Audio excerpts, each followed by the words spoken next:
আসসালামু আলাইকুম my YouTube family, welcome to my channel. চলে আসলাম নতুন একটি ভিডিও নিয়ে। তো আজকে ছিল হচ্ছে চেন্নাইতে শনিবার। তো আমরা চিন্তা করেছিলাম, যেদিন বুহারিতে খেয়েছিলাম সেদিনই অ্যাকচুয়ালি চিন্তা করেছি যে আরেকদিন বুহারিতে যেয়ে খেয়ে আসবো। বাট ক্রিসমাস গেল, এই জন্য হচ্ছে ভেবেছি যে ক্রিসমাসের পরে যাই যাতে ভিড়টা কম হয়। আর শনিবার হলেও রাস্তায় মোটামুটি জ্যাম ট্যামই ছিল একটু একটু। তো দেখাই যাচ্ছে হোটেলটা বুহারি হোটেল, বাট ওনারা এতটাই বেশি ট্রাফিক ট্রাফিকের আইন কানুন আর কি মেনে চলে। তো যতক্ষণ পর্যন্ত সিগন্যাল না দিচ্ছিল ততক্ষণ পর্যন্ত গাড়িটা আর কি ইউটার্ন করছিল না, অটো আর কি। তো আমরা চলে এসেছি, আসার পরে দেখছি আজকেও প্রচুর ভিড়। আমরা ভেবেছিলাম ক্রিসমাস শেষ হয়ে গিয়েছে জন্য হয়তো ভিড় হবে না, কিন্তু আমাদের ওয়েটিং লাউঞ্জে হচ্ছে অপেক্ষা করতে হয়েছে। আহ খাবারের জায়গায় আর কি লোক ছিল, বসার জায়গা ফাঁকা ছিল না এই জন্য। তো ডেকোরেশন গুলো রয়ে গিয়েছে, তো আমি বসে বসে একটু ক্লিপ নিচ্ছিলাম। অনেকেই দেখলাম ওয়েটিং এ বসে আছে আর কি, অনেকে দাঁড়িয়েও আছে। তো দেখা যাক কতক্ষণ বসে থাকতে হয়। বাট আলহামদুলিল্লাহ খুব বেশিক্ষণ বসে থাকতে হয়নি। 5-10 মিনিটের মধ্যে আর কি, 10 মিনিটের মধ্যেই ডেকেছে। তো আমরা চলে এসেছি। তো আজকে ইচ্ছা ছিল যে ওদের চিকেন বিরিয়ানিটা ট্রাই করব। লাস্ট দিন হচ্ছে মাটন বিরিয়ানি খাওয়া হয়েছে, তো আজকে ওদের স্পেশাল চিকেন যেই বিরিয়ানিটা আছে বুহারের, তো ওটাই অর্ডার করেছি। অ্যাকচুয়ালি একটা অর্ডার করলেই হয়ে যেত আমাদের, বাট একটা অর্ডার করলে সবাই মনে করে যে আমরা হয়তো কম খাই বা অন্য কিছু। তো আজকে এই জন্য আমরা দুটাই অর্ডার করেছি, কিন্তু দুইটা অর্ডার করে মানে খাবার দেখেই আমাদের মানে অবস্থা কিছুটা খারাপই। যাই হোক, অনেক কষ্টে সৃষ্টি শেষ করেছি। অ্যাকচুয়ালি দেরটা হলে আমাদের জন্য ভালো হয়। তো খাবার পরে আজকে অর্ডার করেছি চা। বিরিয়ানিটা তো ভালো ছিলই, বাট চাটা খুবই এক কথায় অসাধারণ, একদম ঢাকার চায়ের টেস্ট পাওয়া গিয়েছে। তো খাওয়া দাওয়া শেষ করে আমরা এখন যাব হচ্ছে টিনগরের শ্রীলেদার শপে। তো এই জন্য অটো কল করে আমরা বসে আছি অটো আসার জন্য। তো অটো চলে এসেছে, এখন অটো দিয়ে আমরা যাব হচ্ছে শ্রীলেদারে। এটা টিনগরই পাশাপাশি, মানে পায়ে হাঁটা দূরত্বে মেবি যাওয়া যাবে না, বা আমরা অতটা চিনিও না লোকেশন। সো অটো ভাড়া হচ্ছে 65 রুপি। সো খুব কাছে আশা করা যাচ্ছে। এই তো চলে এসেছি। অলমোস্ট সব শপে হচ্ছে ক্রিসমাসের ডেকোরেশন এখনো রয়ে গিয়েছে, বাট শ্রীলেদারে এসে একদম মাথাটা ঘুরে গিয়েছে। আমরা প্রচুর প্রচুর শপিং করেছি, অ্যাকচুয়ালি পাগলের মতো শপিং করা হয়েছে। তো জুতোগুলো আমি দেখাবো, এই ভিডিও শেষে হয়তো অ্যাড করে দিব। এরপর হচ্ছে আমরা চকলেট কেনার জন্য একটু ভিতরে দিয়ে গিয়েছিলাম টিনগরের। তো যাওয়ার পথে এই শপটা চোখে পড়লো, পথিস। এখান থেকেও আমরা অনেক কেনাকাটা করেছি, আমার জন্য, আমার শাশুড়ির জন্য, আমার ননদের জন্য। তো অনেক অনেক কেনাকাটা হয়েছে লাস্ট দিন।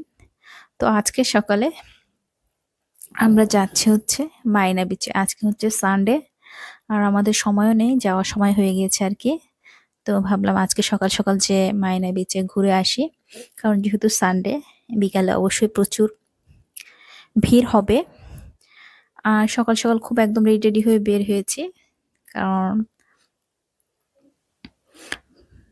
ভেবেছিলাম যে সানরাইজটাও দেখবো, বাট অত সকাল আর কি হয়নি, একটু দেরি হয়ে গেছে। আর অটো পেতে অনেক সময় লেগেছে। যে কয়েকটা অটোই হচ্ছে ফার্স্টে কনফার্ম করেছে, পরে আবার ক্যান্সেল করেছে, এরকম হয়েছে। আর অনেকটা দূরের পথও মাইনা বিচে। তো এই জন্য আস্তে আস্তে আমরা, সানরাইজ অলরেডি হয়ে গিয়েছে। আর আজকে মোটামুটি মেঘ মেঘ দিন ছিল। আর অন্য সাইডটা দেখলাম আর কি চেন্নাইয়ের এই সাইডে তো আসা হয়নি। এই সাইডে দেখলাম মানে অনেক কিছুই আছে এখানে। বিবেকানন্দের একটা মিউজিয়াম আছে। তো অবশেষে আমরা অটো থেকে নেমে এখন যাচ্ছি বিচের দিকে। অটো থেকে নেমেও এখান দিয়ে অনেকটা পথে হাঁটতে হয়, বাট বিচ আসার আগেই দেখলাম যে বালির মধ্যে অনেক নোংরা ময়লা। যাই হোক, অবশেষে আমরা চলে এসেছি, দেখতেই পাচ্ছেন মেঘের মধ্যে এখনো সূর্যটা দেখাই যাচ্ছে আর কি। এই সময় মেবি 8:30, 8টা 8:30 এরকম বাজে, খুব বেশি বেলা হয়নি আর কি। তো যেটা জেনেছিলাম যে মাইনা বিচে নাকি নামা যায় না, নামতে দেয় না লোকজনকে। তো এই জন্য আমি আমার নতুন একটা বোরকা পরে গিয়েছি, বাট ওখানে যেয়ে দেখছি যে সবাই নামছে। আমার হাজবেন্ডও হোয়াইট শার্ট পরে গিয়েছে, তারপর সে নেমেছে, ও পুরোটা তো ভেজেনি। তো আমি নামবো নামবো না এরকম চিন্তা করছিলাম।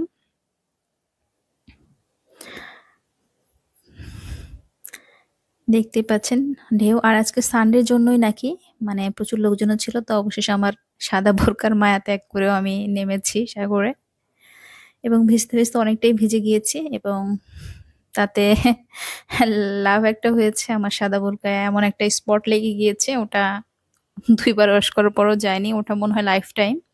ওটা আর যাবে না। তারপর অনেক মজা হয়েছে আরকি। সাগরের পাড়ে গেলে কার না ভালো লাগে। পালাভাক্কানও অনেক ভালো লেগেছে। বাট পালাভাক্কামে আমরা বেশি সময় থাকতে পারিনি। কারণ একদম সন্ধ্যার সময় গিয়েছিলাম। বাট মায়না বিচে আমরা অনেক, অনেক সময় ছিলাম। আরো বেশি সময় থাকতাম, বাট আমার শরীরটা কিছুটা খারাপ লাগছিল। তো ভাবলাম যে চলে যাই। আমার হাসব্যান্ডকে বলেছিলাম পায়ের ছবি তুলবো। সে পা একদম বালির মধ্যে ঢুকিয়ে রেখেছে। পা আর দেখা যায়নি। শুধু বালি দেখা গিয়েছে। তো সানডের জন্য অনেকেই ফ্যামিলি নিয়ে এসেছে। আর বাচ্চা-কাচ্চার মজা তো আলাদা ব্যাপার। বাট চেন্নাই যেয়ে আরকি সমুদ্রে যে ব্যাপারটা দেখলাম, খুব বেশি দূর যেয়ে দাঁড়িয়ে থাকা যায় না। মানে টেনে নিয়ে যায় পানি, এরকম একটা ব্যাপার। তো এখন আমরা ভাবছি আশেপাশে থেকে কিছু খাওয়া-দাওয়া করে যাব। সকালে যেহেতু কিছু খাওয়া হয়নি। কিন্তু যেহেতু সকাল টাইম, আশেপাশে তেমন কিছু আছে বলে মনে হচ্ছে না। আর ওদের সব খাবার অ্যাকচুয়ালি খাওয়া যায় না বলতে অন্যান্য দিন হলে হয়তো আমি খেতে পারতাম। আজকে এমনিতে আমার শরীরটা ভালো লাগছে না। তো দেখি কি খাওয়া যায়। মেইনলি দেখলাম যে ওদের দোসাও দেখিনি। তেলে ভাজা টাইপের কিছু বানাচ্ছিল। মেবি বিকাল টাইমে অনেক স্টল-টেস্টল থাকে। মেক্সিমাম স্টলে দেখছিলাম যে ক্লোজ করা। তো চেন্নাইতে এরকম 2 টাইপস এর নারকেল পাওয়া যায় আরকি। আমি হচ্ছে গ্রিনটা খেয়েছি। আর আমার হাসব্যান্ড খেয়েছে হচ্ছে ইয়েলো টাইপেরটা। যদিও এখানকার ডাব আমার কাছে মনে হয়েছে ভালো লাগেনি। অ্যাকচুয়ালি আমার শরীর খারাপের জন্যই কোনো কিছুই টেস্ট লাগেনি, এটাও হতে পারে। তো এখন আমি চিন্তা করছি জাস্ট দ্রুত অটো করে রুমে চলে যাওয়ার জন্য। তো এই তো আমরা অটোতে উঠে গিয়েছি। যেতে, যেতে সাগর দেখা যাচ্ছে। এখানে অ্যাকচুয়ালি রাতের বেলা আসলে মেবি আরো ভালো লাগবে। কারণ সব স্টল-টেস্টল ওপেন থাকবে। আরো জমজমাট থাকবে মনে হয়। তো এবার যাই হোক সকালবেলায় দেখে গেলাম। মারিনা বিচে না আসলে আফসোস থাকতো, যেহেতু এটা অনেক ফেমাস একটাই। আর মেবি সাউথ এশিয়ার 2nd largest sea beach. 1st largest তো আমাদের কক্সবাজারেরটা। আর যাওয়ার সময় দেখলাম এখানে অনেক মাছও বসেছে পাশাপাশি। তো মনে হচ্ছিল যে কোনো সামুদ্রিক মাছ কিনে নিয়ে গেলে অবশ্য ভালো হতো। কিন্তু আমরা আগামীকালই চলে যাব, এইজন্য আর কেনা হয়নি। তো আজকে দুপুরে আমাদের হসপিটাল ভিজিট ছিল। দুপুরে তেমন ভালো করে খাওয়া হয়নি। তো খাওয়ার পরে আমরা এসেছি হচ্ছে সঙ্গীতা ভেজে। এটাও আদিয়ারে। খুবই ভালো একটা রেস্টুরেন্ট, ভেজ রেস্টুরেন্ট আরকি। তো আমরা অর্ডার করেছি। ফার্স্টে দোসাই অর্ডার করেছিলাম। তো আমার হাসব্যান্ড বলছিল খালি দোসা খাবো। তো ছোলা ভাটুরাও অর্ডার করা হয়েছে। বাট সে দোসাটাই পুরোটা শেষ করতে পারেনি। কারণ ওদের ব্যাপার হচ্ছে দোসার মধ্যে ওরা এত পরিমাণে ঘি ইউজ করেছে, যেটা আমাদের জন্য খাওয়াটা একটু টাফ। আর সবার শেষে অবশেষে পাওয়া গিয়েছে হচ্ছে অথেন্টিক ফিল্টার কফি। এটাও খাওয়ার অনেক ইচ্ছা ছিল যে অথেন্টিকটা খাবো। অন্য একটা খেয়েছি যেটা হচ্ছে মডিফাই করা। শ্রীগুফতাতে খাওয়া হয়েছে, বাট সঙ্গীতা ভেজে আমরা একদম অথেন্টিকটা ট্রাই করলাম। এটার টেস্টও আলহামদুলিল্লাহ অনেক ভালো ছিল। আর এটা খাওয়ার সিস্টেম হচ্ছে ঢেলে, ঢেলে ঠান্ডা করে খেতে হয়। তো সেটা আমাদেরকে দেখিয়ে দিয়েছে ওখানের ওয়েটার। তো এখন বের হচ্ছি। সঙ্গীতা ভেজ থেকে বের হয়ে এখন আমাদের প্ল্যান হচ্ছে একটু জুয়েলারি শপে যাওয়ার। তো এই তো এটা হচ্ছে বাইরের পথ আরকি সঙ্গীতা ভেজের। তো মেইনলি ইচ্ছা ছিল তানিষ্কে যাওয়ার, বাট তানিষ্কে যেটা চাচ্ছিলাম সেটা পাইনি, পছন্দ হয়নি। পরে এখান থেকে নিলাম একটা ডায়মন্ডের জুয়েলারি। আজকের মতো এই পর্যন্তই। ভালো থাকবেন সবাই। আল্লাহ